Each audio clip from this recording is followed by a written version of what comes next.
Hello everyone, this is बाबू स्नेही और आज हम 25 नवंबर के द हिंदू न्यूज़पेपर का एनालिसिस करेंगे। इस पर्टिकुलर एनालिसिस में हम देखेंगे कि न्यूज़ को कैसे हम प्रीलिम्स एंड मेंस दोनों के लिए इंटीग्रेट करके हमारी ओवरऑल प्रिपरेशन को इम्प्रूव कर सकते हैं। अगर आपको ये वीडियो अच्छा लगे तो प्लीज़ इसे लाइक करना एंड चैनल को ऐसे ही कंसिस्टेंट वीडियोज़ के लिए सब्सक्राइब भी करना। स्टार्ट करते हैं पहले न्यूज़ से। Opposition seeks debate on Manipur, Adani in parliament. So basically इन जो ओवरऑल पार्लियामेंट्री सेशन है उसमें जो विंटर सेशन अभी आने वाला है उसमें डिमांड है अपोजिशन की कि यहाँ पे एक कमेटी बैठे जो कि इतने सारे टॉपिक्स पर डिस्कशन करे। तो ये थोड़ी सी पॉलिटिकल न्यूज़ है, तो इसका ज़्यादातर कंटेंट हमारे लिए इम्पोर्टेंट नहीं है, लेकिन क्योंकि यहाँ पे जॉइंट पार्लियामेंट्री कमेटी की बात हुई है तो वो अब स्टैटिक का ऐसा पोर्शन है जो कि न्यूज़ में आ चुका है, तो उसको समझना ज़रूरी हो जाता है क्योंकि अब ये प्रीलिम्स के लिए एक क्वेश्चन बन के आ जाएगा।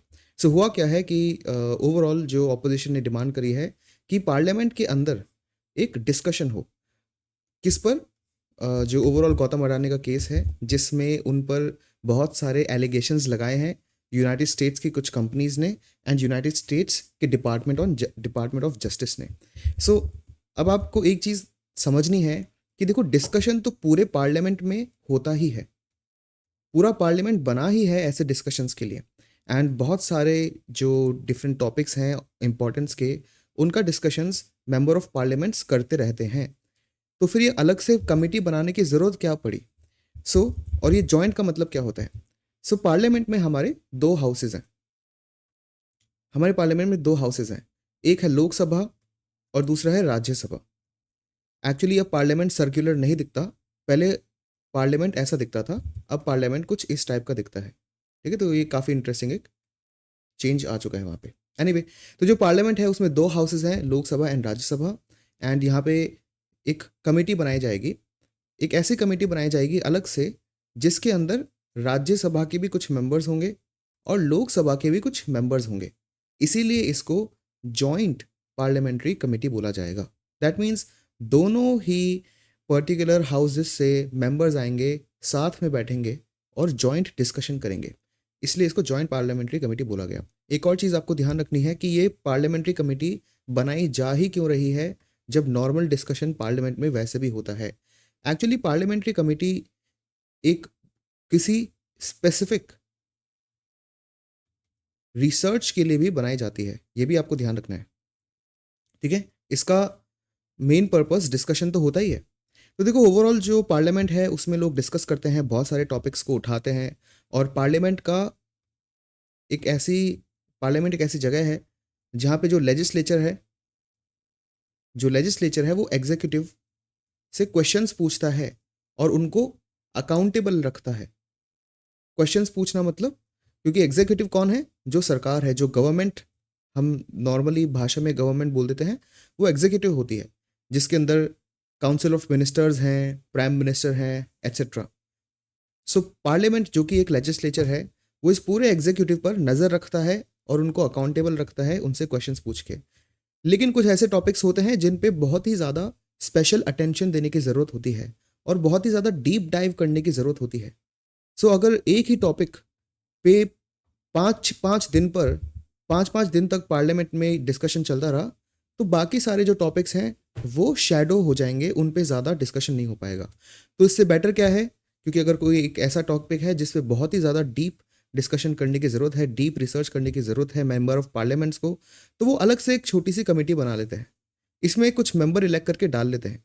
अब ये जो मेंबर्स है ना, ये इस टॉपिक पे डिस्कशन करते रहेंगे, थोड़ी रिसर्च भी करेंगे एंड पूरे टॉपिक को अच्छे से एनालाइज भी करेंगे।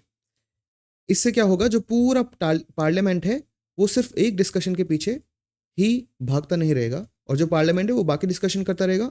जॉइंट पार्लियामेंट्री कमेटी पूरे टॉपिक पर रिसर्च कर आकर अपनी फाइनली रिपोर्ट जो है वो सबमिट कर देगी स्पीकर को।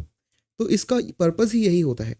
एक और चीज़ आपको ध्यान रखनी है कि जॉइंट पार्लियामेंट्री कमेटी, जब मैंने ये स्टेटमेंट बोला कि ऑपोजिशन चाहती है कि जॉइंट पार्लियामेंट्री कमेटी बने, इस स्टेटमेंट से ही आपको पता चल रहा है कि जेपीसी अभी एग्जिस्ट नहीं कर रही। क्यों? क्योंकि वो एक एडहॉक बॉडी है, ये एक परमानेंट बॉडी नहीं है। जॉइंट पार्लियामेंट्री कमेटी कोई परमानेंट बॉडी नहीं है, वो एडहॉक बॉडी है। इसका यही मतलब है कि उसको नीड आने पर बनाया जाता है और वो टेम्परेरीली बनती है, जैसे ही डिस्कशन या जो भी रिसर्च उन्हें करनी है वो पूरी होती है, तो उसके बाद ये कमेटी डिसॉल्व हो जाती है। फिर इस कमेटी में मेंबर्स हैं दोनों हाउसेस से, एंड ये बहुत ही इंपॉर्टेंट चीज़ है जो आपको ध्यान रखनी है।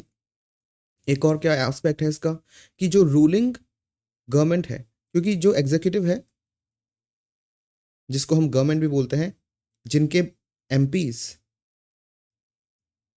काउंसिल ऑफ मिनिस्टर के अंदर पोजीशन होल्डर्स हैं, तो पार्लियामेंट के अंदर से ही जो एमपीज हैं वो एग्जीक्यूटिव में जाते हैं। ठीक है, तो वो एमपीज जो कि ऑलरेडी एग्जीक्यूटिव के अंदर हैं, एंड वो एमपीज जो कि रूलिंग पार्टी से बिलोंग करते हैं, स्पेशली जो एमपीज रूलिंग पार्टी से बिलोंग करते हैं एंड ऑपोजिशन पार्टी से बिलोंग करते हैं, दोनों ही इस पर्टिकुलर कमेटी के मेंबर्स हो सकते हैं। लेकिन इसको चेयर कौन करेगा, इस पूरी जेपीसी को हेड कौन करेगा, लीड कौन करेगा, ये मेंबर ऑफ लोकसभा होगा कोई। ठीक है, तो मतलब ऐसा ज़रूरी नहीं है, क्योंकि भी राज्यसभा के भी कुछ member of parliaments joint parliamentary committee के मेंबर हैं, तो ऐसा ज़रूरी नहीं है कि सिर्फ राज्यसभा की लीड करे या लोकसभा की लीड करे। एक चीज़ डिसाइड हो चुका है कि लोकसभा के ही लीड करेंगे, ताकि फ्यूचर में कन्फ्यूजन ना हो। और इस चेयरपर्सन को कौन सेलेक्ट करेगा, स्पीकर जो है लोकसभा के, वो सेलेक्ट करेंगे। तो ये 3-4 चीज़ें हमें पता होनी चाहिए। प्रीलिम्स पर इसी टाइप से क्वेश्चंस फॉर्म हो जाते हैं। पार्लियामेंट डिटरमाइन करता है कॉम्पोजिशन ऑफ द जेपीसी। अब देखो, ये फिर से एक और क्वेश्चन आता है कि जब मैंने बोल दिया कि राज्यसभा से कुछ मेंबर्स आएंगे, लोकसभा से कुछ मेंबर्स आएंगे, तो ये मेंबर्स कौन होंगे? ये भी पार्लियामेंट अपने अकॉर्डिंग डिसाइड कर लेता है। कभी कोई और हो सकता है, कभी कोई और हो सकता है, तो कोई ऐसा रूल नहीं है कि इसी टाइप से मेंबर्स चुने जाएंगे। एंड देखो, कोई लिमिट भी नहीं है, no set limit for the number of members. ये भी आपको ध्यान रखना है कि कोई नंबर की लिमिट नहीं है, वरना जो परमानेंट बॉडीज़ होती हैं पार्लियामेंट के अंदर, परमानेंट कमिटीज़ होती हैं, उनकी जो मेंबरशिप है वो लिमिटेड है और नंबर्स ऑलरेडी डिसाइडेड होते हैं। जेपीसी में ऐसा नहीं है, क्योंकि डिपेंड करता है किस टॉपिक के लिए कितने मेंबर्स चाहिए, एंड उसके अकॉर्डिंग वो मेंबर सेलेक्ट कर दिए जाते हैं। फिर सपोज जेपीसी बैठ जाती है, उसने पूरी रिसर्च कर ली, डिस्कशन कर लिया, और फिर वो अपनी रिपोर्ट पार्लियामेंट को सबमिट भी करती है, और फिर उस पर फाइनल डिस्कशन होता है। तो ये जो रिपोर्ट सबमिट करी है, ये किस टाइप की होती है? ये होती है एडवाइजरी, ना कि रिकमेंडेटरी। तो ये आपको ध्यान रखना है। तो अगर जेपीसी ने बोला सपोज कि हमें मणिपुर में इतने सारे आर्मी ऑफिसर्स या सेंट्रल आर्म पुलिस फोर्सेस के जो सोल्जर्स हैं उनको भेजना चाहिए, तो अब वो गवर्नमेंट का डिस्क्रिशन है, गवर्नमेंट को देखना है कि क्या उनको जेपीसी की सुननी है या नहीं। ठीक है, क्योंकि लेजिस्लेचर फोर्स नहीं कर सकता इन केसेस में गवर्नमेंट को कोई एक पर्टिकुलर एक्शन लेने के लिए, इसलिए जो जेपीसी बनी है वो भी रिकमेंडेटरी इन नेचर होती है। तो बहुत ही इंपॉर्टेंट एक न्यूज़ थी। इस टाइप से जो उसका स्टैटिक पोर्शन है, उस पर प्रीलिम्स में इतने सारे पॉइंट्स में से किसी पर भी क्वेश्चन बन सकता है। चलते हैं नेक्स्ट न्यूज़ की तरफ। India's urban infrastructure financing needs and reality. ये बहुत ही इंपॉर्टेंट एंड बहुत ही इंटरेस्टिंग एक एडिटोरियल आया है आज, एंड इसमें प्रीलिम्स एंड मेंस के लिए बहुत सारा डेटा है जो आपको ध्यान रखना है और याद भी रखना है। एंड इस पर्टिकुलर आर्टिकल से बहुत सारी चीज़ें हमें पता लगेंगी, क्योंकि डिफरेंट डिफरेंट सेक्टर्स को यहाँ पे कनेक्ट करा है। इसको पढ़ते हैं, फिर समझ में आएगा कि हुआ क्या है। सो इंडिया का जो अर्बन पॉपुलेशन है वो इंक्रीज हो जाएगी 400 million in the last decade to 800 million over the next 3 decades. ये बहुत ही इंपॉर्टेंट डेटा है जो ये सजेस्ट करता है कि इंडिया की जो पॉपुलेशन है वो अर्बन पॉपुलेशन कितनी है। तो एक बार समझते हैं कि ये है क्या। सो अगर आप सेंसस को पढ़ोगे 2011 वाले, क्योंकि 21 में भी एक सेंसस होना था जो कि नहीं हुआ है और अब तक सेंसस कंप्लीट नहीं हुआ है, लेकिन 2011 वाला पिछला हमारे पास डेटा अवेलेबल है। उसके अकॉर्डिंग इंडिया में 31% लोग अर्बन एरिया में रहते हैं। ठीक है, 31% लोग अर्बन एरियाज में या फिर सिटीज़ में रहते हैं, और बाकी अराउंड 69% लोग रूरल एरियाज में रहते हैं। इतना आपको पता होना चाहिए। लेकिन अगर आप नया डेटा देखोगे तो कुछ लोग सजेस्ट करते हैं कि 2024 आते आते ये जो नंबर है ये 36% के ऊपर हो चुका है।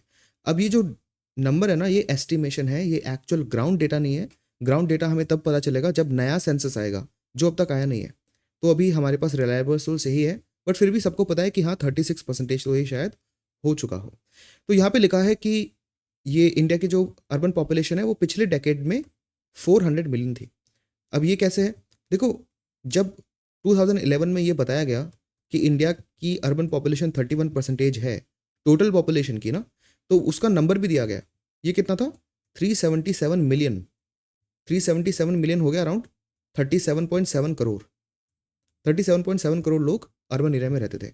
और ऑब्वियसली ये तो 2011 में थे, तो ये बढ़ते बढ़ते 400 मिलियन या फिर 40 करोड़ हो गया, राइट।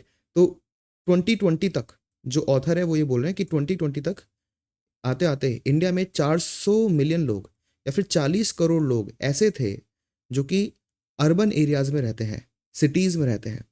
और ये जो नंबर है 30 साल बाद, आज से 30 साल बाद 80 करोड़ हो जाएगा या फिर 800 मिलियन। ये बहुत ही इंपॉर्टेंट डेटा है मेंस के लिए। आई विल हाईली रिकमेंड कि आप ये ध्यान रखो, इसको याद रखना इतना डिफिकल्ट भी नहीं है कि पिछले साल या 2020 तक जो हमारी अर्बन पॉपुलेशन थी वो 40 करोड़ थी और अगले 30 साल में ये 80 करोड़ हो जाएगी, ठीक है, ये डबल हो जाएगी। इतना आपको ध्यान रखना है। और ये क्योंकि अर्बन इंफ्रास्ट्रक्चर पर और अर्बन इंडिया पर, अर्बनाइजेशन, अर्बन पॉपुलेशन, ऐसे जितने भी कॉन्सेप्ट्स हैं इन पर मेंस में क्वेश्चन बनते हैं, जहाँ पे ये डेटा काफ़ी रेलेवेंट है। इंट्रोडक्शन में ये इस डेटा को लिखकर आपको एक प्रॉपर डायरेक्शन मिल जाएगा क्वेश्चन के अंदर। While this offers an opportunity to transform urban landscape of India, there are significant financial challenges that must be overcome. ये काफ़ी इंपॉर्टेंट चीज़ है कि अर्बन एरियाज़ में पॉपुलेशन जितनी बढ़ेगी, अपॉर्चुनिटीज़ एंड चैलेंजेस उतने ही बढ़ेंगे। कौन कौन सी अपॉर्चुनिटीज़ है अर्बन एरियाज़ की? तो सबसे इंपॉर्टेंट तो यही है कि जितनी ज़्यादा पॉपुलेशन, जो ओवरऑल इकोनॉमिक एक्टिविटी है वो भी उसी तेज़ी से बढ़ती है, क्योंकि ज़्यादा ज़्यादा जब लोग रहते हैं तो डिमांड भी होती है प्रोडक्ट्स की, एंड अगर किसी चीज़ की डिमांड है तो उसकी सप्लाई भी आ जाती है। तो ओवरऑल इकोनॉमिक ग्रोथ या इकोनॉमिक एक्टिविटी को एक प्रोसेस में और एक साइकिल में चलने का एक बहुत बड़ा पुश मिलता है पॉपुलेशन से। बट एक और प्रॉब्लम है कि अर्बन एरिया में लिमिटेड स्पेस है और ये बहुत बड़ी प्रॉब्लम है। इससे क्या होगा, जो हाउसिंग की प्राइसेस है वो बहुत ज़्यादा बढ़ जाती है, हाउसिंग की प्राइसेस। फिर हाउसिंग की प्राइसेस बढ़ती है तो बाकी सारी जो इन्फ्लेशन है वो भी बढ़ता है। और इससे जो जब ओवरऑल इकोनॉमिक एक्टिविटी होती है तो बहुत सारे लोग माइग्रेट करके आते हैं रूरल एरिया से, बहुत सारे रूरल एरिया से अर्बन एरिया में लोग माइग्रेट करके आते हैं। लेकिन क्योंकि हाउसिंग प्राइसेस इतनी ज़्यादा है, ज़्यादातर लोग घर खरीद ही नहीं पाते और रेंट पर भी नहीं ले पाते। और इसमें से बहुत बड़ा जो तबका है वो स्लम्स में या फिर अनऑथराइज्ड कॉलोनीज़ में, कच्चे मकानों में उनको रहना पड़ता है। और इसी के कारण जो अर्बन पुअर है, अर्बन पुअर, ऐसे भी कॉन्सेप्ट्स निकल के आते हैं। तो ये प्रॉब्लम्स एग्जिस्ट करती हैं और ये हमारे पास अच्छे फ़ायदे भी हैं अर्बन पॉपुलेशन के और कुछ चैलेंजेस भी हैं जो उसके साथ आते हैं। Then recently World Bank report ने एक चीज़ बताई कि इंडिया को 70 लाख करोड़ हर साल चाहिए 2036 तक to meet its urban infrastructure needs. Sorry, हर साल नहीं, टोटल हमें कितना चाहिए? 70 लाख करोड़। ये बहुत इंपॉर्टेंट नंबर है क्योंकि ये वर्ल्ड बैंक की रिपोर्ट ने बताया। अगेन, ये नंबर आपसे प्रीलिम्स में नहीं पूछेंगे, लेकिन मेंस में अगर अर्बन इंफ्रास्ट्रक्चर के ऊपर क्वेश्चन आता है तब ये फिगर बहुत इंपॉर्टेंट हो जाता है हमारे लिए, क्योंकि ये हमें मेंशन करना है कि वर्ल्ड बैंक के अकॉर्डिंग हमें कितना चाहिए, हमें ओवरऑल इन्वेस्टमेंट कितना चाहिए? 70 लाख करोड़, ठीक है, 70 लाख करोड़ हमें चाहिए 2036 तक। ये टोटल इतना हमें चाहिए ही चाहिए। फिर जो सेंट्रल गवर्नमेंट है उन्होंने 2018 के अकॉर्डिंग जो हमारे पास फिगर अवेलेबल है, देखा जाए तो सेंट्रल गवर्नमेंट अर्बन इंफ्रास्ट्रक्चर में हर साल 1.3 लाख करोड़ इन्वेस्ट कर रही है। लेकिन इसका ये पता है क्या है? ये सिर्फ एक चौथाई है 4.6 लाख करोड़ पर ईयर का जो हमें ज़रूरत है। अब ये डेटा आपको याद नहीं रखना, ये आपकी समझ के लिए कि हमें अगर 70 लाख टोटल इन्वेस्ट करना है 2036 तक, तो धीरे धीरे चलते चलते हर साल हमें कम से कम 4.6 लाख करोड़ तो इन्वेस्ट करना ही पड़ेगा अर्बन एरियाज़ में। लेकिन सेंट्रल गवर्नमेंट सिर्फ 1.3 लाख करोड़ कर रही है। तो ये नंबर्स याद ना रख के इसकी जगह आप याद ये रख लो कि पर ईयर जो इन्वेस्टमेंट हमें करना होता है अर्बन इंफ्रास्ट्रक्चर में वो 25% ही है जितना नीडेड है। इतना आप याद रख लेना, क्योंकि 1/4 का मतलब 25% ही होता है। तो ये 4.6 1.3 की जगह 25% या फिर 1/4 ये याद रखना बेटर होगा, और ये काफ़ी ईजी भी होगा। ठीक है, इतना आपको ध्यान रखना है। सो आप देख सकते हो कि हमें जो अमाउंट नीडेड है ओवरऑल इंफ्रास्ट्रक्चर के लिए, वो बहुत ही कम अभी सप्लाई में है। एंड ये चाहिए क्यों इंफ्रास्ट्रक्चर बनाने के लिए?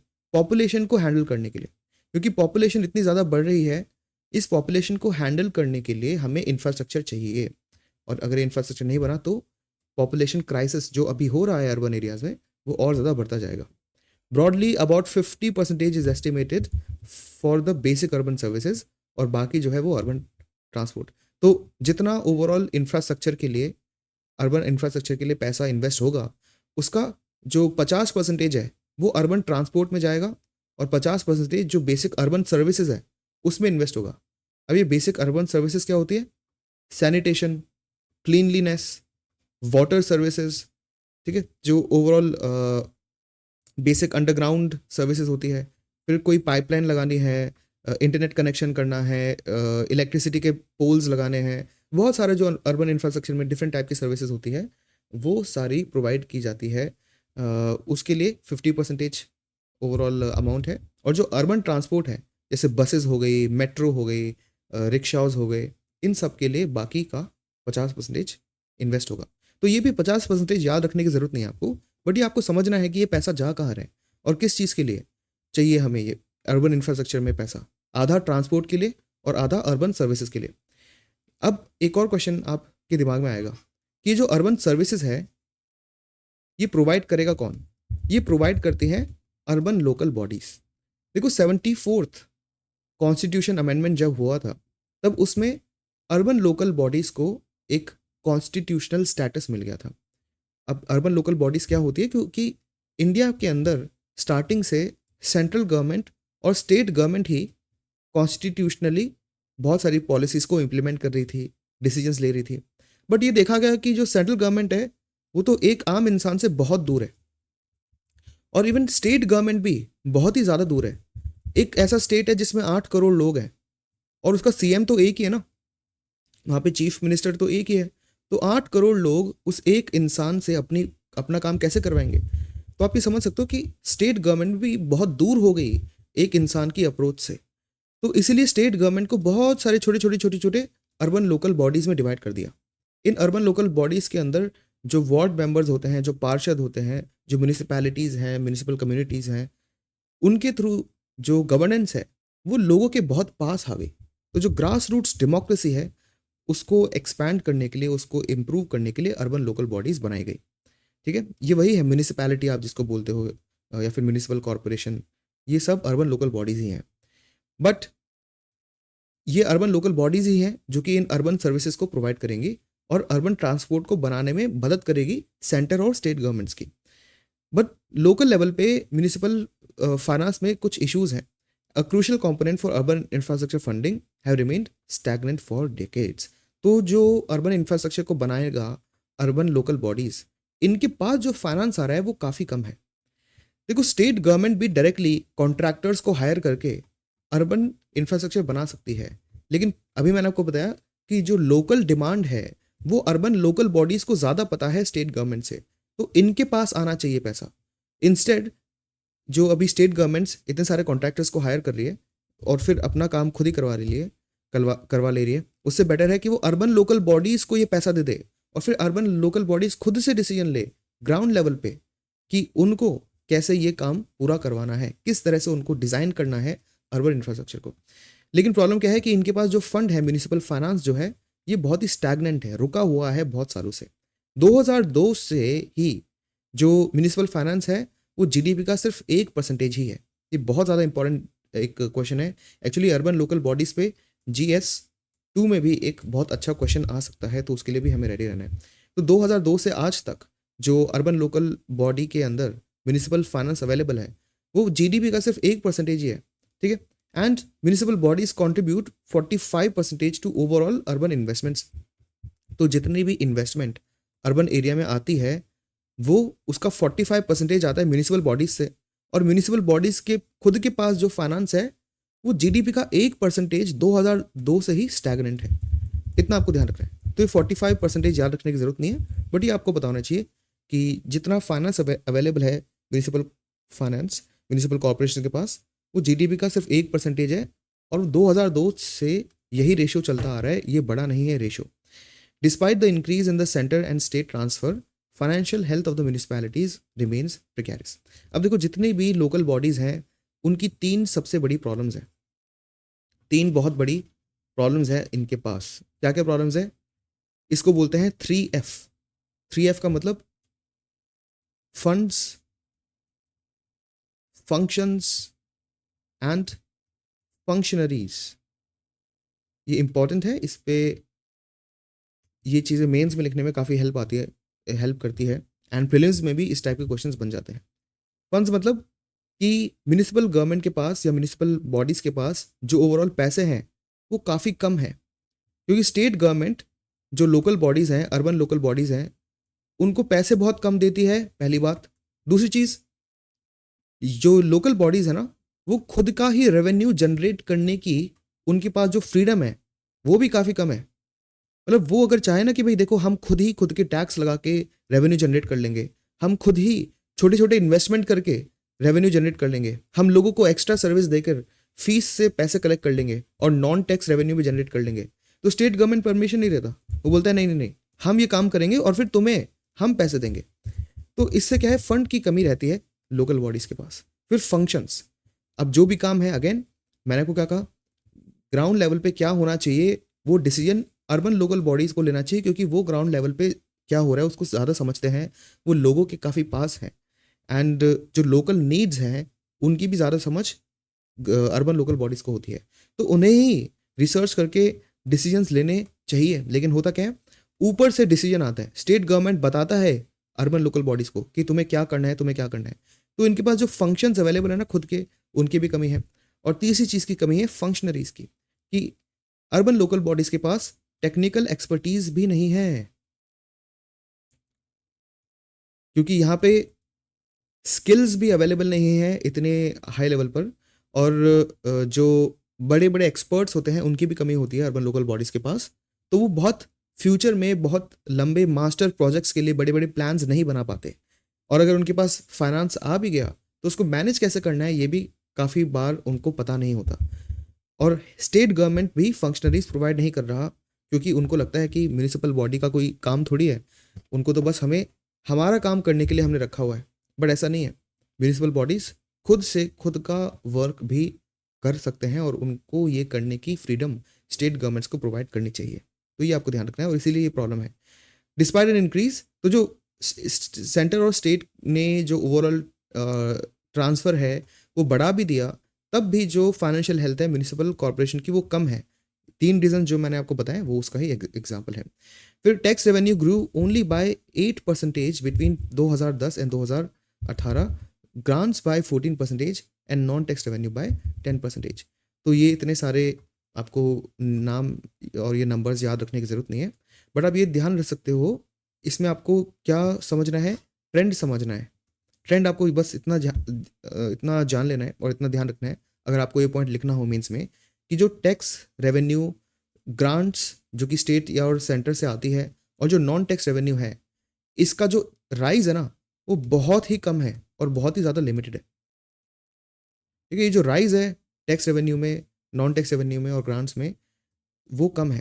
दैट मीन्स हमें पता है कि इन्फ्लेशन बहुत तेज़ी से बढ़ रहा है, पिछले 10-20 सालों में जो प्राइसेस है चीज़ों को करने की वो बहुत ज़्यादा बढ़ गई, लेकिन उतनी तेज़ी से पैसे जितने अवेलेबल हैं म्यूनिसिपल कॉर्पोरेशंस के साथ या उनके पास, वो बढ़ नहीं रहे। तो वो इन चीज़ों को अफोर्ड कैसे कर पाएंगे इतने बड़े बड़े प्लान्स को ज़मीन पे इम्प्लीमेंट करने के लिए। तो जितनी तेज़ी से खर्चे बढ़ रहे हैं, उतनी तेज़ी से उनके पास जो फंड्स हैं वो नहीं बढ़ रहे, वो बहुत ही स्लो बढ़ रहे हैं फंड्स, तो बाय द वे, ठीक है, बहुत ही स्लो। 8% का राइज 10 साल में बहुत कम होता है। एक साल में आपने मतलब अगर आप कोई एफडी में इन्वेस्ट करते हो तो आपको हर साल 8% मिल जाता है, हर साल। यहाँ पे तो 10 साल में जाके 8% ही बढ़ रहा है, तो कितना कम राइज है ना ओवरऑल म्यूनिसिपल फाइनेंस में। तो ये आपको ध्यान रखना है। However, the share of municipalities' own revenue sources has declined, reflecting a diminishing capacity of self-sufficiency. ये भी नंबर बहुत ज़्यादा इंपॉर्टेंट है। ये एक्चुअली ट्रेंड ज़्यादा इंपॉर्टेंट है। अगेन ये जो नंबर है बहुत ज़्यादा हो जाएगा, इस नंबर को भी आप अवॉइड कर सकते हो, लेकिन अब ट्रेंड आपको पता होना चाहिए। एक तो ओवरऑल जो पैसा आ रहा है म्यूनिसिपल कॉरपोरेशंस के पास, वो बहुत ही स्लो बढ़ रहा है हर साल। दूसरी चीज़, ये जो टोटल 100 रुपए आते हैं मान लेते हैं हर साल म्यूनिसिपल कॉरपोरेशन के पास, तो उसमें से 51 रुपए उनके खुद के होते थे, अब वो सिर्फ 43 रह गए। दैट मीन्स वो ज़्यादा डिपेंडेंट हो गए किस पर, स्टेट गवर्नमेंट पे या फिर सेंट्रल गवर्नमेंट पे, और उनकी जो सेल्फ सफिशिएंसी है वो धीरे धीरे कम होती जा रही है। ये ट्रेंड आपको पता होना चाहिए कि उनका खुद का जो शेयर है उनके रेवेन्यू में वो कम होते जा रहा है और उनकी डिपेंडेंसी सेंटर और स्टेट पे बढ़ रही है। और हमें सबको पता है कि अगर कोई एक इंस्टीट्यूशन दूसरे इंस्टीट्यूशन पर डिपेंडेंट है तो उसकी ज़्यादा सुननी भी पड़ेगी। अगर सेंटर और स्टेट ज़्यादा फंड भेज रहे हैं तो वो ज़्यादा कंट्रोल भी कर पाएंगे म्यूनिसिपल कॉरपोरेशंस को, और फिर से जो फंक्शंस की, फंक्शनरीज की और फंड्स की कमी म्यूनिसिपल बॉडीज़ पर रहेगी या फिर अर्बन लोकल बॉडीज़ पर रहेगी। For instance, data reveals that ULBs in Bangalore and Jaipur collect only 5 to 20% of their potential tax revenue। और ये भी एक बहुत बड़ी प्रॉब्लम है कि जितनी टैक्स रेवेन्यू कलेक्ट की जानी चाहिए वो बहुत कम हो रही है। तो यहाँ पे 2 सिटीज़ मेंशन्ड है, इनका डेटा आपको याद नहीं रखना, लेकिन ये क्या बता रही है कि एक तो इशू हमें पता चल गया, एक नहीं बहुत सारे इशू हमने देख लिए। ये जितने भी इश्यूज़ हैं ये तो आपको पता ही है, जो भी डिस्कस भी करें। एक और इशू क्या है? एक और इशू ये है कि जो टैक्स रेवेन्यू कलेक्शन है, ठीक है, जो टैक्स रेवेन्यू कलेक्शन है वो बहुत कम है। ये एक और इशू है, ये भी आपको याद रखना है। तो आप इसकी एक लिस्ट बनाओ और उसमें इन सारी चीज़ों को आपको याद रखना है कि कौन कौन से इश्यूज़ यहाँ पे आ रहे हैं। तो पहला इशू क्या था कि उनकी जो म्यूनिसिपल फाइनेंस है वो स्टैग्नेंट है और वो 1% ऑफ द GDP पे अटका हुआ है। दूसरी चीज़, जो सेंटर और स्टेट है उनके कितने भी ट्रांसफ़र के बाद भी जो ओवरऑल म्यूनिसिपल बॉडीज़ हैं उनकी फाइनेंशियल हेल्थ ख़राब है, क्योंकि जिस तेज़ी से डिमांड है इंफ्रास्ट्रक्चर के इन्वेस्टमेंट की बढ़ रही है, उतनी तेज़ी से उनकी जो रेवेन्यू है वो ग्रोथ नहीं हो रही, राइट। देन उसके बाद जो थर्ड हमारा इशू है वो ये है कि जो टैक्स रेवेन्यू है वो कलेक्शन, जो overall tax municipal bodies tax collect करके अपना रेवेन्यू जनरेट करती है, वो टैक्स कलेक्शन भी इनएफिशिएंट है, जो यहाँ पे लिखा है कलेक्शन इनएफिशिएंसीज। ये तीसरा इशू आ गया। अब कलेक्शन इनएफिशिएंसी क्यों हो सकती है? जितना टैक्स कलेक्ट करना चाहिए था म्यूनिसिपल ऑर्गेनाइजेशंस उतना टैक्स लोकल लेवल पे कलेक्ट क्यों नहीं कर पा रही? इसके एक सबसे बड़ा रीज़न है कि उनके पास जो फंक्शनरीज़ हैं, फंक्शनरीज़ वो उनकी कमी है। उनके पास प्रॉपर प्लानिंग नहीं है, इतनी मैन पावर भी नहीं है।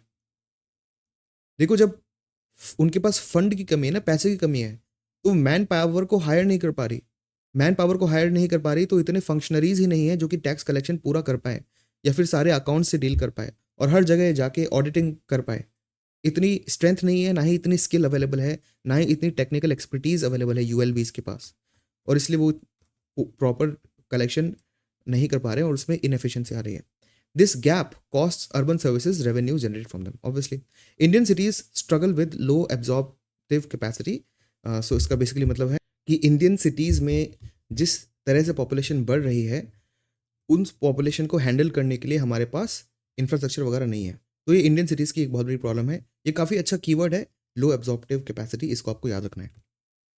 जो 15th फाइनेंस कमीशन है उनकी रिपोर्ट बताती है कि 23% of the total municipal revenue is unspent, indicating surplus in municipal system. तो ये एक और इशू आ गया, ये चौथा इशू आ गया। 3 हम डिस्कस कर चुके थे। फोर्थ इशू क्या है कि 15th फाइनेंस कमीशन की रिपोर्ट ही बता रही है कि 23% जो रेवेन्यू है वो अनस्पेंट है, वो स्पेंड ही नहीं हुई। मतलब कि म्यूनिसिपल कॉरपोरेशंस ने एक बजट बनाया और उसमें बोला कि ये पैसा यहाँ यहाँ खर्च होगा, और वो खर्च ही नहीं हुआ पूरा। तो ऐसा कैसे हो सकता है कि पैसा उन्होंने सैंक्शन भी कर दिया और वो पूरा खर्च भी नहीं हुआ? वेल, इसका जो रीज़न होता है वो यही होता है कि उनके पास फंक्शनरीज की कमी है, मैन पावर की कमी है। जो प्रोजेक्ट मान लेते हैं लॉन्च हुआ, अब वो प्रोजेक्ट पूरा ही नहीं हुआ तो वो पैसा अधूरा रह गया ना। सपोज एक प्रोजेक्ट लॉन्च हुआ जहाँ पे जितनी भी बड़े रोड्स हैं उनके साथ में पेड़ उगाने हैं, और उसके लिए लेट से 100 करोड़ रुपए साइड में रख दिए, लेकिन ये पेड़ लगे ही नहीं और ये प्रोजेक्ट बीच में छूट गया, ये ध्यान नहीं दिया गया इस पे, तो वो 100 करोड़ पूरे खर्च ही नहीं हो पाएंगे। तो ये जो अनस्पेंट मनी पड़ा है अगर इनके पास 23%, तो मतलब इनके पास proper power, expertise, manpower, functionaries नहीं है जो प्रोजेक्ट्स को कंप्लीट कर पा रहे हैं। तो प्रोजेक्ट कंप्लीशन की जो रेट है ना वो काफ़ी कम है, ये आपको ध्यान रखना है। ये चौथा इशू है जो कि अर्बन लोकल बॉडीज़ सफ़र कर रही हैं इस इशू से, ये भी बहुत इंपॉर्टेंट पॉइंट है। Then public private partnerships, another crucial avenue for urban infrastructure financing, have marked a decline over the past decades. एक और चीज़, जो बड़े-बड़े इंफ्रास्ट्रक्चर होते हैं, क्या उन सबको बनाने के लिए पैसा गवर्नमेंट के पास अवेलेबल है? ऐसा नहीं होता। इसलिए गवर्नमेंट क्या करती है, बहुत सारी बड़ी-बड़ी प्राइवेट कंपनीज़ के साथ मिल के काम करती है इम्पोर्टेंट प्रोजेक्ट्स के लिए, ताकि प्राइवेट कंपनीज़ जो हैं वो थोड़ा पैसा इन्वेस्ट कर पाएँ और अपना, क्योंकि प्राइवेट कंपनीज़ के पास थोड़ा एक्सपर्टीज़ ज़्यादा होता है, ज़्यादा प्रोफेशनलिज़्म भी होता है। तो गवर्नमेंट और प्राइवेट कंपनीज़ साथ में मिलके बड़े-बड़े एडवेंचर्स करते हैं और बड़े-बड़े प्रोजेक्ट्स पे काम करते हैं। तो ये जो ओवरऑल ये क्यूमुलेशन हो जाता है, इसको बोलते हैं पब्लिक प्राइवेट पार्टनरशिप्स। इस पर डिक्लाइन देखा गया है अर्बन लोकल बॉडीज़ के साथ। मतलब अर्बन लोकल बॉडीज़ जो कि अर्बन इंफ्रास्ट्रक्चर में इन्वेस्ट कर रही है पब्लिक प्राइवेट पार्टनरशिप के थ्रू। ये जो टोटल इन्वेस्टमेंट है या ये जो पार्टनरशिप्स हैं, इसमें धीरे-धीरे डिक्लाइन भी आ रहा है। तो ये 5th इश्यू है। प्राइवेट जो कंपनीज़ हैं वो तो हमें चाहिए ही इन्वेस्टमेंट करने के लिए, क्योंकि गवर्नमेंट के पास इतना पैसा नहीं है कि वो पूरे इंफ्रास्ट्रक्चर को फंड कर पाएँ। In the medium term the following measures can be taken. तो अब यहाँ पे बोला जा रहा है कि कुछ मेजर्स सजेस्ट कर रहे हैं एडिटोरियल में, देखते हैं वो क्या है। पहला, robust pipeline for projects. That means जितने भी प्रोजेक्ट्स हैं उनको पाइपलाइन में फिक्स कर दिया जाए और एक रोबस्ट बना दिया जाए। ऐसा नहीं है कि हम वेट कर रहे हैं कि एक प्रोजेक्ट खत्म हो उसके बाद कोई नया प्रोजेक्ट सोचेंगे, ऐसा नहीं। प्रोजेक्ट्स जितने चाहिए वो आज ही लिखो और सबको लिख दो और उनको एक के बाद एक पाइपलाइन में ऑलरेडी सेट कर दो और सबकी टाइमलाइन बना दो कि ये प्रोजेक्ट यहाँ पर है, इसके खत्म होते ही ये चालू हो जाएगा। पहली बात तो ये। दूसरी, decouple project preparation from financial assistance. ये भी बहुत इंपॉर्टेंट है, क्योंकि अगर किसी भी सिटी में, फिर से वही एग्जांपल लेते हैं, जो सड़क है उसके पास पेड़ उगाने हैं, तो पहले रिसर्च करो कि कितने पेड़ होने चाहिए।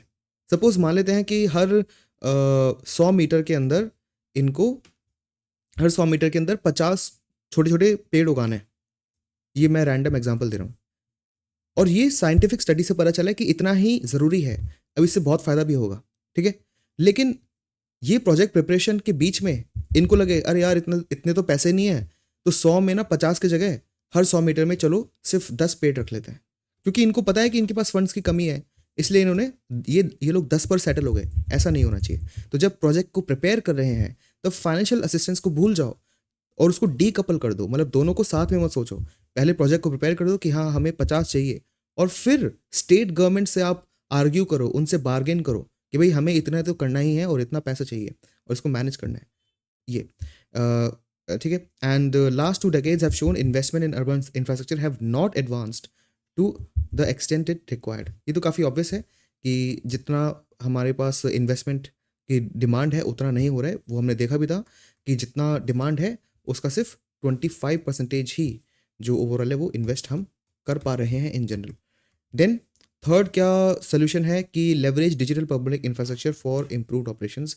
जो overall digital public infrastructure government of India ने बनाया है, जिसमें 5G नेटवर्क्स हैं, high speed internet communication lines हैं, उनको यूज़ करना, आर्टिफिशियल इंटेलिजेंस को यूज़ करना, क्लाउड इंफ्रास्ट्रक्चर को यूज़ करना, ऑनलाइन आइडेंटिटीज़ को यूज़ करना।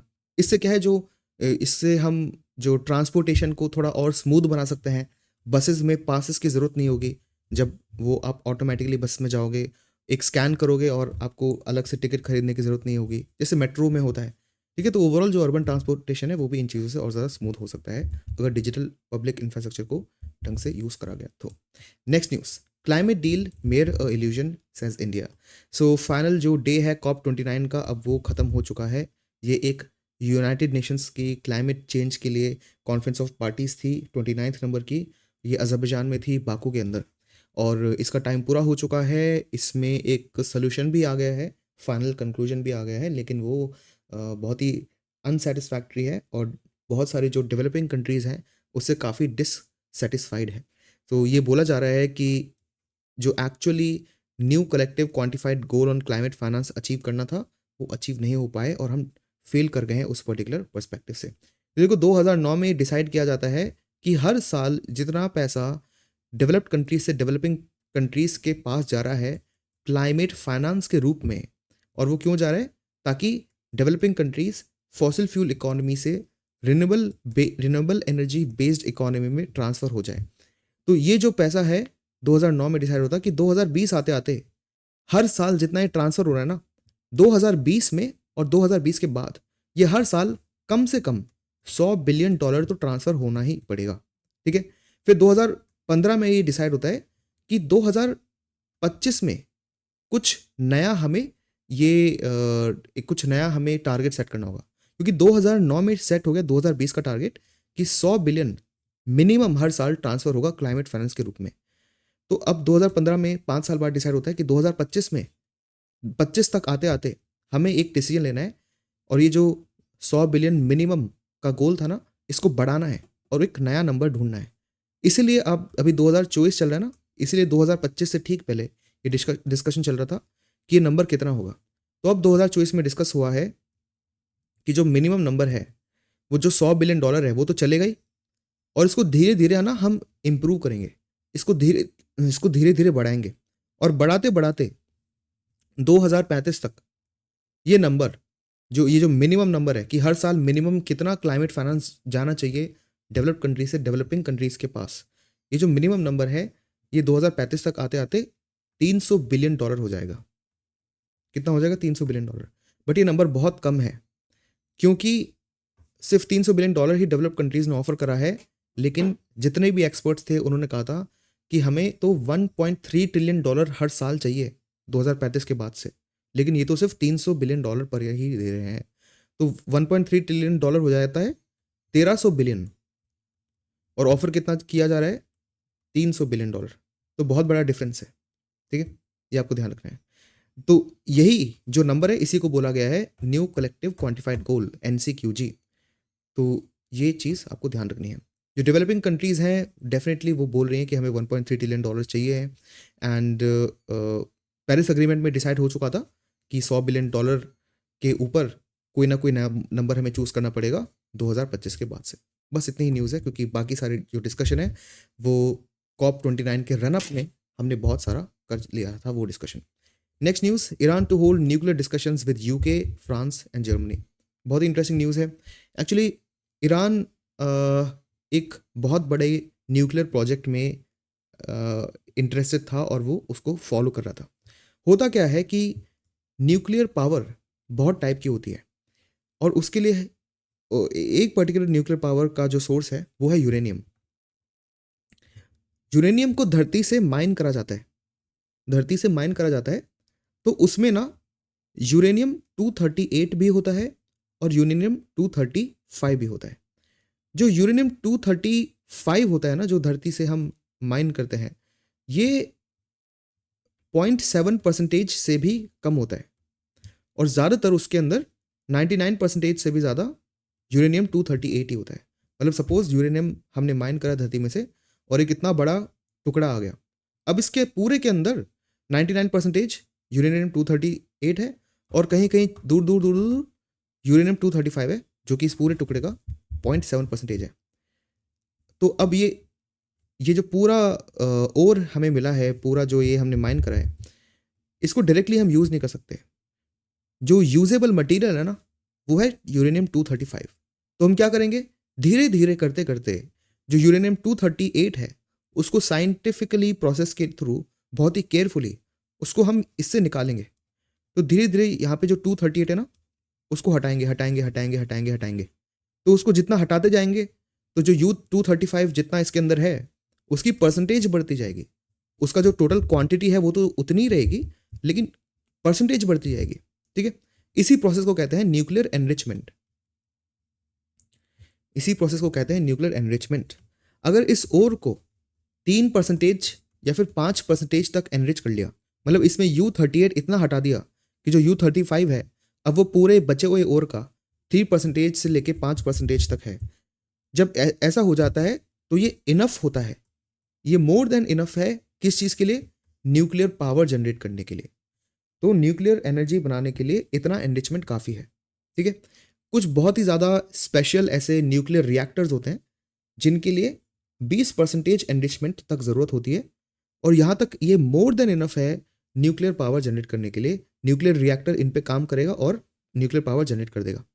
लेकिन जब इसको 90% से ज़्यादा एनरिच कर देते हैं, तब यूरेनियम 235 की क्वांटिटी तो उतनी ही रहेगी, लेकिन उसका जो ओवरऑल परसेंटेज है इस पर्टिकुलर ओर के अंदर, वो U38 हमने इतना हटा दिया, ये सब हटा ही दिया पूरा, तो इसमें सिर्फ और सिर्फ यूरेनियम 235 बचेगा फिर। तो जब यूरेनियम 35 पूरे बचे हुए ओर का 90% हो जाता है, मतलब जब एनरिचमेंट 90% तक हो चुकी है, ये इनफ है किसके लिए? अब वेपन के लिए। इससे अब न्यूक्लियर पावर्ड बॉम्ब्स बन सकते हैं। इतना ज़्यादा एनरिचमेंट तो चाहिए। अब पढ़ते हैं न्यूज़ पे। न्यूज़ में क्या लिखा है? ईरान ने संडे को बोला है कि वो 3 जो यूनाइटेड नेशन के ऐसे बॉडीज़ हैं, जो 3 यूरोपियन कंट्रीज़ जिसमें जर्मनी भी है, यूके भी है, उनसे बात फिर से चालू करेगी। जर्मनी, फ्रांस और यूके के साथ। ये तीनों वही कंट्रीज़ हैं जिन्होंने सेंश्योर रिजोल्यूशन पास किया था ईरान के अगेंस्ट। जैसे मैंने अभी आपको बताया कि ईरान धीरे-धीरे करके जो उसके पास यूरेनियम अवेलेबल है ना, उसको एनरिच कर रहा था, और उसकी जो प्योरिटी है वो बढ़ाते जा रहा है, बढ़ाते जा रहा है, बढ़ाते जा रहा है। अब इससे प्रॉब्लम क्या है? अगर वो ज़्यादा बढ़ा देगा तो वो वेपन्स ग्रेड यूरेनियम ऑक्यूपाई कर लेगा।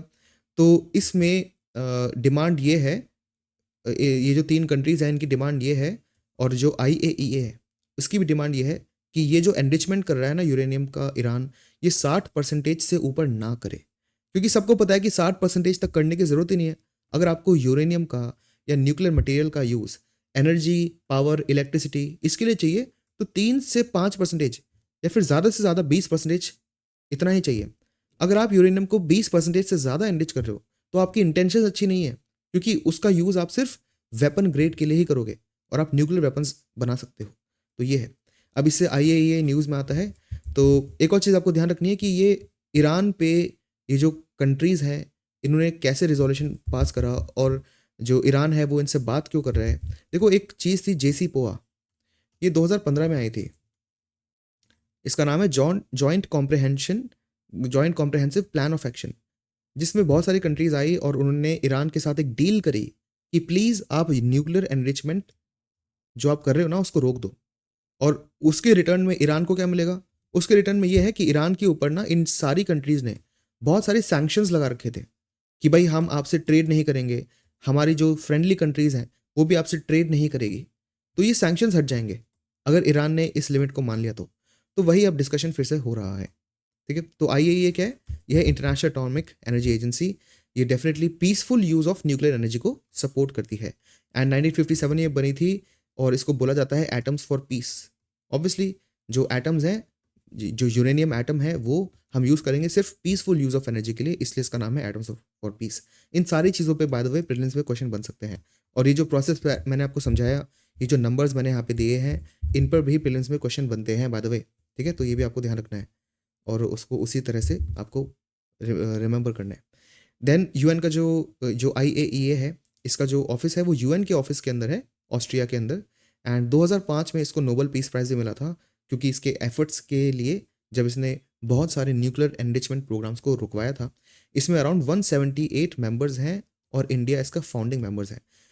अब ये जो नंबर है ना, ये डायरेक्टली आपसे प्रीलिम्स में नहीं पूछेंगे, लेकिन ऐसे क्वेश्चन पूछ लेंगे कि all United Nation members are members of IAEA। ऐसा नहीं है।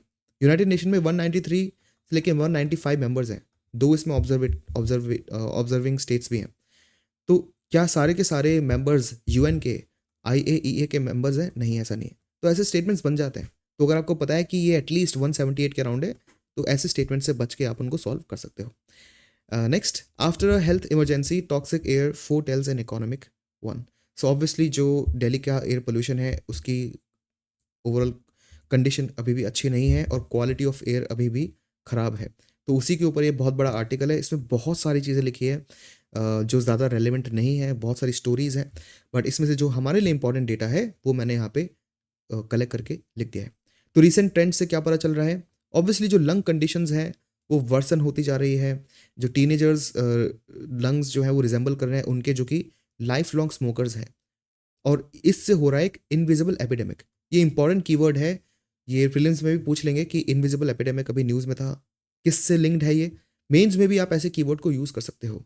तो जो नॉर्मली हम सांस ले रहे हैं, अगर वो जो एयर पोल्यूशन है वो बहुत ज़्यादा है, तो हमारी लंग्स की क्वालिटी बहुत ज़्यादा गिरती जा रही है, बहुत ज़्यादा गिरती जा रही है। एंड इसी को बोला गया है इनविजिबल एपिडेमिक। यूएनईपी की एक रिपोर्ट ने सजेस्ट करा है कि इंडिया के जो एमिशन है वो पिछले साल से 6% बढ़ गए हैं। ये भी इंपॉर्टेंट एक डेटा है जो आपको ध्यान रखना है। आई थिंक लास्ट या last to last the Hindu session में इसको भी मैंने मेंशन करा था। तो पिछले साल जितना भी हमने कार्बन एमिशन करा था वो अब इस साल 6% ज़्यादा है उससे। तो ये ईयर ऑन ईयर इंक्रीज़ है। दैट मीन्स जो एयर पोल्यूशन फ्यूचर में वो खराब ही होगी, ऐसा कोई इंडिकेशन नहीं है कि वो अपने आप सुधर जाएगी। इसी चलते हमने 2019 में नेशनल क्लीन एयर प्रोग्राम भी लॉन्च करा था। इसका एम क्या था कि जितना भी पार्टिकुलेट मैटर है, पार्टिकुलेट मैटर वही होता है जो हमारे लंग्स में जाके जम जाता है। ये 2.5 पार्टिकुलेट मैटर 10, ये आपने नाम भी सुने होंगे। इनका मतलब होता है माइक्रोन के अंदर, मतलब 2.5 इंटू 10⁻⁻6 मीटर्स। एक्चुअली मतलब यही है 2.5 पीएम 2.5 आपने बहुत सुना होगा। इसका मतलब यही है कि ये एक ऐसा पार्टिकुलेट मैटर है, ये ऐसा पार्टिकल है जिसकी साइज इतनी है 2.5 इंटू 10⁻⁻6 मीटर्स।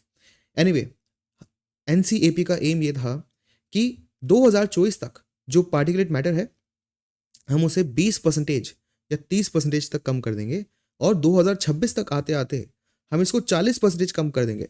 बट अगर आप दिल्ली में रहते हो या फिर आप न्यूज़ सुनते हो तो आपको पता है कि हम इसके दूर दूर तक क्लोज भी नहीं है इस टारगेट के। तो क्रिटिसिज्म क्या हुआ है कि जो ग्राउंड लेवल पे एनसीएपी इम्प्लीमेंट कर रही है ना चीज़ों को, वो पीस मील है, मतलब सब कुछ बिखरा हुआ है। हम सिर्फ सिम्टम्स को ट्रीट करे जा रहे हैं। कहीं पे पार्टिकुलेट मैटर बढ़ गया तो वहाँ पे स्मॉग गन्स को यूज़ कर लिया या स्मॉग टावर को यूज़ करके वहाँ पे पार्टिकुलेट मैटर को कम कर दिया। लेकिन जहाँ से पार्टिकुलेट मैटर आ रहा है, जैसे व्हीकल का pollution, industrial dust, industrial discharge, इन चीज़ों को तो रोका ही नहीं। स्टबल बर्निंग, ठीक है, तो जो मेन डिजीज़ है उसको सॉल्व नहीं कर रहे, बस हम सिम्टम्स को सॉल्व करे जा रहे हैं। ये बहुत बड़ी प्रॉब्लम है। और जो लोकलाइज स्ट्रैटेजीज़ है उसकी भी काफ़ी कमी है। लोकलाइज स्ट्रैटेजीज़ भी है कि दिल्ली के हर एरिया में डिफरेंट डिफरेंट प्रॉब्लम्स हैं, वो लोकलाइज स्ट्रैटेजीज़ के थ्रू ही सॉल्व होगी। तो इसकी रिकमेंडेशन क्या है? लोकलाइज स्ट्रैटेजी पे काम करना, क्लीन एनर्जी की तरफ शिफ्ट कर देना। दिल्ली में जितने भी ज़्यादातर प्लांट्स हैं उनके पास ये नोटिस जाना चाहिए कि आपको इस टाइम के अंदर, इस टाइम के पीरियड के अंदर रिन्यूएबल एनर्जी में कन्वर्ट करना है, एटलीस्ट थोड़ा बहुत तो अपना business. Then focus on renewable energy, health centric policies बनाना, इंटीग्रेट करना pollution reduction with public health goals, ये बहुत इंपॉर्टेंट है। इसमें हम क्या कर रहे हैं, एनवायरनमेंट और ह्यूमन हेल्थ दोनों को कंबाइन करके बात कर रहे हैं। ये वन हेल्थ अप्रोच का एक सब सेक्ट है। वन हेल्थ में क्या होता है, जो एनिमल हेल्थ है, एनवायरनमेंट है और ह्यूमन हेल्थ है, इनको साथ में देख के एक पॉलिसी बनती है। जैसे अगर लेट से गवर्नमेंट ने कोई पॉलिसी बनाई कि हमें डायबिटीज़ को ख़त्म करना है या डायबिटीज़ को कम करना है, तो इसके अंदर हमें ये देखना पड़ेगा कि जिस टाइप का एनवायरनमेंट है, क्या एनवायरनमेंट से, एयर पोल्यूशन से, वाटर पोल्यूशन से क्या डायबिटीज़ में कोई इफेक्ट पड़ रहा है या नहीं। तो सिर्फ हम ये नहीं करेंगे कि लोगों को बोलेंगे कि आप शुगर कम खाओ, हम एनवायरनमेंट को भी सुधारने की बात करेंगे, अगर एनवायरनमेंट के कुछ कंपोनेंट से डायबिटीज़ पे फ़र्क पड़ता है नहीं। तो इसी को कहते हैं वन हेल्थ अप्रोच, और इसी को कहते हैं इंटीग्रेट करना pollution reduction with public health goals. काफ़ी इंटरेस्टिंग और इंपॉर्टेंट सजेशन है ये। सो आज के लिए इतना ही, मिलते हैं नेक्स्ट न्यूज़ में। Have a good day.